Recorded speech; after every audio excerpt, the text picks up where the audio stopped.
Alright, another day, another night, another adventure.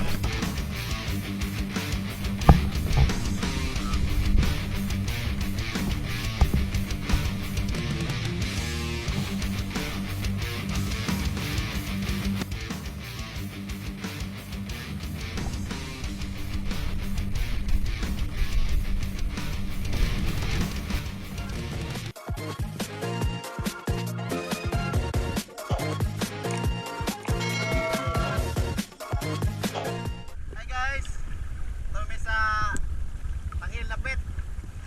Karon upat naman me. Si Master Insect, tapos si Master Udek. Si Master Ivan. Ugsay sa meron kay apa man ato among spot Durupita. Ay spot aha. Ito. Go. Pada ato. Check ko na. Check ko na to. Wan. Pangiging. Follow and subscribe guys para makapalit ng pambot kapuyag bugsay ay ilalim bugsay Lingi ulat. Alright mga kabinser, may nakita tayong isang helicopter na walang palaban. So ito, may isang pasahero at siguro ito yung piloto, isang Carbalyas. So subukan natin kunin. Ayan, hindi natin nahuli. At dito guys, may nakita tayong isang indong. Ito yung indong na matapang. Hindi natin nakunan ng video yung pagtira natin sa kanya dahil nga ay medyo malayo tayo sa ating kasama. So yung kasama natin ang nakadali nito. So napakalaking indong po ahas dagat. Ayan, napakatapang niya. Kinagat niya yung mga shop natin. So ayan, huli na. So dito may nakita tayong isang isdang nakatago sa bato. So ayan, kahit na nakatago siya ay malinaw pa rin yung ating mga mata, ay nakita rin. So ayan, panain na natin to kagad, baka makawala pa at makalayo. Prito ka nga yung katambak ka. So ayan, maluba yung tama niya. Hindi na lang natin to dalhin sa ospital. Sa automatic, sa buhay na lang. Silipin nyo na rin to mga kabenture. May nakita tayong isang eel o kaya ahas dagat at tinira natin sa mundo. Kasi yung ulo niya ay nakatago doon sa bato. At ito na nga, napakatapang niya. Nahihirapan tayong patayin ito. Ayan, iniipit natin ng malaking bato para matusok natin sa ating kutsilyo na gunting. So ayan, dali na natin. So dito, may nakita tayong isang katambak ulit. So ayan, prito na naman to mga kabinchor. Ayan, ay guy, the please. Please nga, kawawa tayo. Ayan, nakawala pa. Tuhugin na lang natin sa ating kutsilyo na malupit na gunting. Ayan, please ulit. Agoy, so pinahirapan mo pa ako ha. Sa ito nga sa'yo. Ayan, huli. Ito mga kabinchor, may sumalubong sa atin na isang trigger fish. Uy, may subugat pala siya sa buntot. Ano kaya ang ibig sabihin nito? Magpagamot ba siya o magpahuli? Hindi ko alam kung anong dapat kong gawin. Wala naman akong dalang first aid. Ayan, tinira ng kasama ko at ayan, nataranta na nga. Ayan, habulin na lang natin to. At baka makawala pa.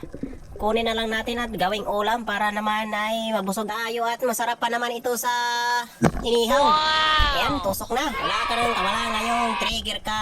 At dito paglingon ko ay may nakita tayong isang napakagandang isda. Sa tingin ko ito ay masarap. Hindi ko alam kung anong pangalan nito. So ayan, tusok na. At dito rin may isang marites na nakadungaw sa bintana ay butas pala. So ayan, napakagandang boatfish po. So ayan, tusok na. Siguradong bullseye talaga. Ayan, masarap po itong isang isdang ito. Dito sa kabila ay may magandang kumukuti-kutitap na isang blue crab. Bakit kaya hindi siya nakaliblib ngayon sa buhangin? Ay, dito may isang manitis. At napakakalmado nilang dalawa. Ito pa, may dalawa pa. Bakit kaya lumalabas ng mga isda ngayon? Ano bang nangyari sa spot na ito? At dito, wash out sa'yo by dim. So may isang huli na siyang katambak. At dito may isang badlon o trevally na nahuli natin. At dito may isang kakaibang dambuhalang isda. Anong isda kaya ito? Parang bato lang. Siguro ay ito ay napaka sakit ang tinik nito. Parang bato lang talaga. Pag di mo tinitigan ay nako. Pag ito ay natapakan mo, sigurado. Ito, tricycle. Isa lang pasahero. Galing pa to ng Cubao. At nakasabit pa. Balak pa itong kayang tumakas. Ayan. May nahuli rin tayong isang trevally. Medyo malaki-laki na rin itong trevally na ito. Ito po yung trevally na golden spot. At isang hinog. Ayan, napakasarap po nito sa pritong hinog na ito. Ayan, napakadilaw po yung kulay niya. Ganda. So dito may nakita tayong isang aluman. Patay ka ngayong aluman ka. Ayan, kumakaway-kaway na lang yung buntot niya. Dito si Master Carlo may nahuling isang malaking pugita. Grabe, napakalaking pugita. Nasa 4 na kilo po ito. Napapawaw na lang ako sa iyo, Master. Grabe, laki ng huli mo. Ayan, patay na yung pugita. Gamit ang ating mahiwagang diving knife. Ayan, nakashoot pa rin si Master Carlo natin. Parang nasa bahay lang. Yan o, ang laki. Grabe, sobrang laki talaga nito.